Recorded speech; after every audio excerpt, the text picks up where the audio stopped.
মায়ের সাথে একদিন পুলিশে ধরে নিয়ে যাওয়ার মিথ্যা প্রাঙ্ক ভিডিও করেছিলেন। আজ তা বাস্তব সত্যে পরিণত হলো।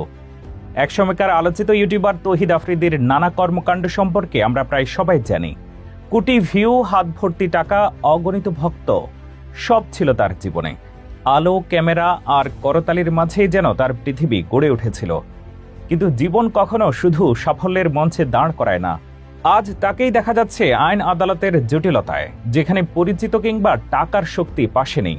এই দৃশ্য যেন স্পষ্ট করে বলে দিচ্ছে, অহংকার, খ্যাতি বা টাকার পাহাড় চিরকাল কাউকে রক্ষা করতে পারে না। মানুষের জীবনের আসল শক্তি হলো তার নৈতিকতা, সততা আর মানবিকতা।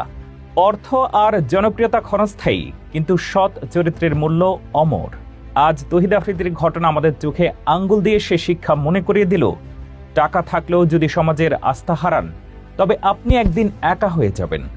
জনপ্রিয়তা থাকলেও যদি নৈতিকতার বাঁধনে নিজেকে বেঁধে রাখতে না পারেন, তবে পতন নিশ্চিত। তরুণ প্রজন্মের জন্য এ এক বিশাল শিক্ষা। জীবনে যতই খ্যাতি আসুক, যতই অর্থ আসুক, মানুষ যেন মনে রাখে, শেষ পর্যন্ত আপনাকে রক্ষা করবে কেবল আপনার সৎ কাজ আর ভালো চরিত্র।